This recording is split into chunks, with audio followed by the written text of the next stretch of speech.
Saudara dan saudari yang dikasihi Tuhan, kita berjumpa dalam acara Mendekap Kasih Tuhan, bersumber pada 1001 renungan inspiratif karya Romo Frans Sales SCY, dan sebagai renungan singkat bagi saudara dan saudari yang sedang menderita sakit, baik yang dirawat di rumah sakit maupun di rumah sendiri, dirawat bersama keluarga. Dengan saya, Romo Valentinus Tejantara SCY dari komunitas SCY Teluk Betung, Lampung. Pada hari ini kita ingin merenungkan tema menanam kebaikan. Di sebuah provinsi di Cina, ada seorang yang dikenal sebagai orang suci. Seluruh penduduk desa di provinsi itu sudah mendengar perihal orang suci tersebut. Dia tinggal di sebuah rumah kecil di puncak gunung. Gunung itu sangat terjal dan licin, sehingga sulit dicapai. Suatu hari seorang pemuda dari sebuah desa datang untuk menemui orang suci itu dengan berjalan kaki. Dia memiliki kehendak yang sangat kuat, sehingga dia mampu melakukan perjalanan jauh dan sulit itu. Ketika sampai di rumah orang suci itu, dia melihat seorang pelayan sedang membersihkan rumah. Lantas ia berkata kepada pelayan itu, "Aku mau bertemu dengan orang suci yang bijaksana itu." Pelayan itu hanya membalasnya dengan seutas senyum, lalu meninggalkan pemuda itu. Pemuda itu merasa heran, tetapi kemudian ia berjalan mengelilingi rumah itu. Dia sangat berharap dapat bertemu dengan orang suci itu. Akhirnya, dia tiba di pintu belakang rumah. Dilihatnya pelayan tadi berada di dalam rumah. Ia berkata kepada pelayan itu, "Saya ingin bertemu dengan orang suci." Dengan bijak pelayan itu berkata, "Kamu sudah bertemu dengannya.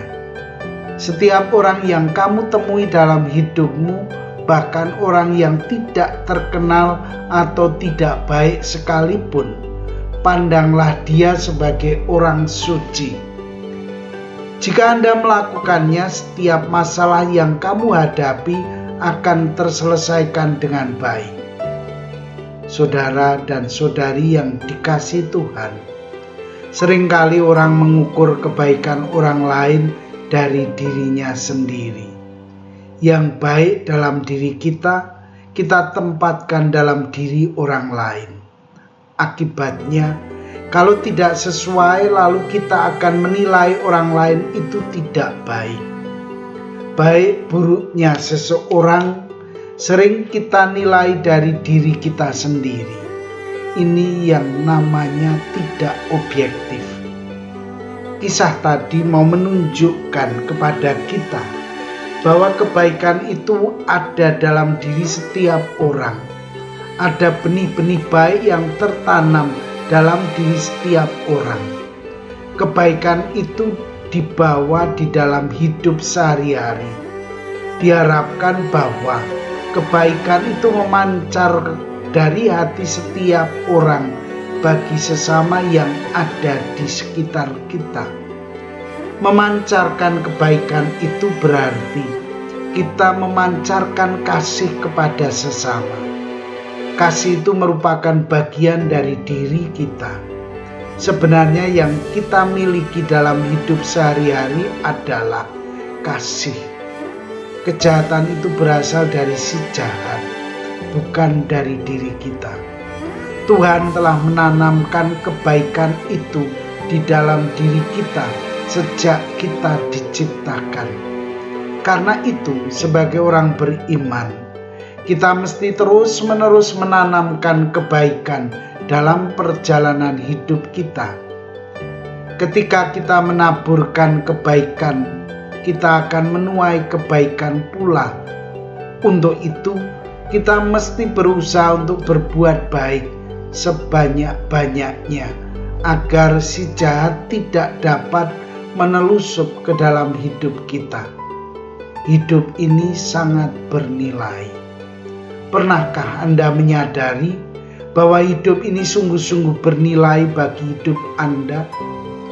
Mungkin Anda jarang menyadari hal itu, tetapi ketika Anda sungguh-sungguh menyadarinya, hidup ini akan sangat bernilai. Saudara dan saudari yang terkasih, marilah mengakhiri renungan singkat kita dengan menyatukan iman, harapan, dan kasih kita kepada Tuhan. Akhirnya, berkat dan doaku selalu menyertai Anda yang sedang sakit. Semoga Tuhan memberikan kesembuhan, kekuatan, dan ketabahan dalam memanggul salib hidup ini dan diberi semangat serta kesegaran. Doa dan berkatku selalu menyertai Anda. Sampai bertemu dalam renungan selanjutnya.